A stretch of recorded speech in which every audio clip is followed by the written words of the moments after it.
All right, let's tackle a mystery that I know has frustrated a ton of traders out there. You find this amazing option strategy, right? The backtest looks like a straight line up to the moon. But then, the moment you start trading it with real money, it just stops working. Why? Why do these hot strategies seem to die the second they go viral? Well, today, we're going to find out. I bet you've seen this. You're scrolling through Twitter or Reddit or TikTok, and there it is. Someone posts a can't lose strategy. The rules are simple, the returns look incredible, and you think, wow, this is it. This is the secret edge I've been looking for. But then reality smacks you in the face. That perfect smooth P&L curve from the backtest, it looks nothing like what's happening in your account. Instead of those easy gains, you're getting chopped up, facing loss after loss. Now listen, this isn't just you having bad luck. It's a predictable pattern, and we're about to break down exactly why it happens every single time. Okay, so where do we start? Well, the first clue is probably the most obvious one. The strategy just got way too popular. And this isn't just about a little extra competition. It fundamentally changes the entire game you're playing. The fancy term for this is alpha decay. Just think of alpha as your edge, your secret sauce. Alpha decay is what happens when that secret gets out. It's like you've discovered a quiet, hidden fishing spot that's full of fish. For a while, it's amazing. But once you post about it online and hundreds of people show up, well, the fishing's not so good anymore, is it? Your edge has decayed. And what's wild is that pretty much every viral strategy follows this exact same life cycle. It starts with a real discovery, where the alpha is huge. Then it gets shared a bit, more money comes in, and the edge starts to shrink. And then, bam, social media happens. Virality hits, everyone piles in, and the alpha completely vanishes. The worst part? The collapse, when everyone realizes it's not working anymore and they all try to get out at the same time. This quote really hits the nail on the head. When a trade gets crowded, the risk totally changes. It's not fundamental anymore. It's not about whether the company is good or bad. The risk becomes endogenous, meaning it comes from inside the market itself. You're no longer trading the stock, you're trading the behavior of the crowd. Now, this is where it gets really interesting and a little bit mind-bending. It's not just that more people are playing the game. The actual game board starts to change and react to how people are playing. The market itself fights back. So most of us learned about the efficient market theory, right? The idea that price just reflects all the information out there. But George Soros had this incredible idea called reflexivity. He said, no, that's not right. Investors aren't just passive observers. Their beliefs and their actions actually bend and shape reality itself. And this creates a really powerful feedback loop. It works like this. A bunch of people get a biased perception, like this stock is guaranteed to go up.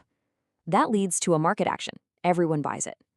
All that buying actually pushes the stock price higher, which seems to confirm the original belief.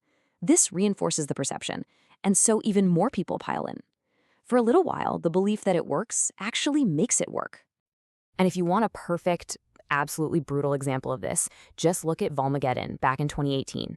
The short volatility trade was maybe the most crowded trade on the planet. Everyone was doing it.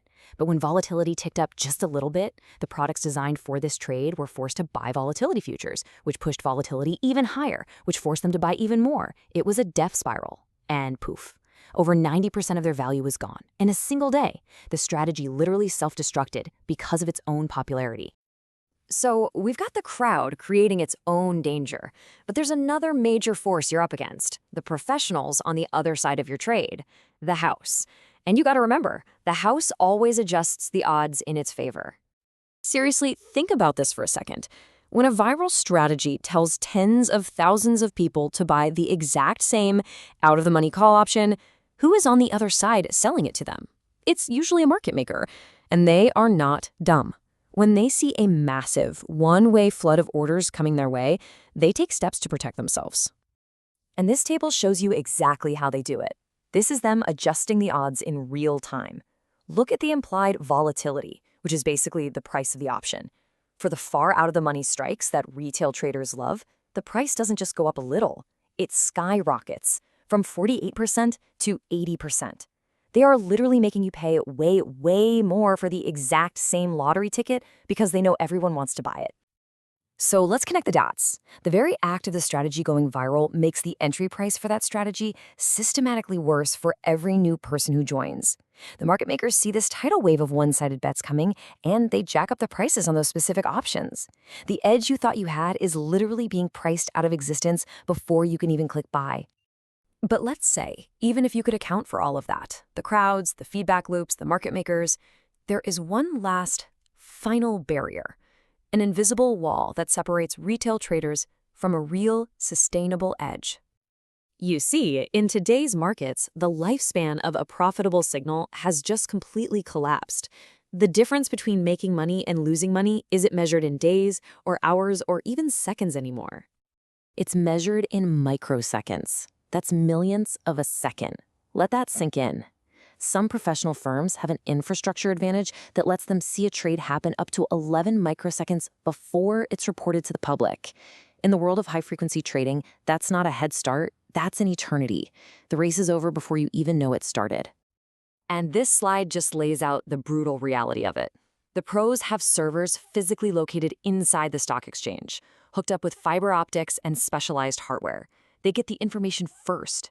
The edge is found and traded on before the signal even makes it to the public internet. By the time it pops up on your mobile app, you are, by definition, trading on old news.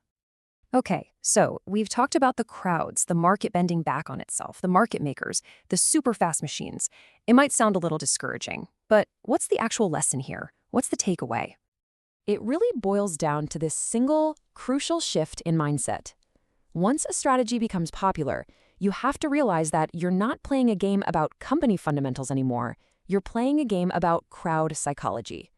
And that is an infinitely harder, more dangerous game to win. So ultimately, this isn't about giving up. It's about changing your goal.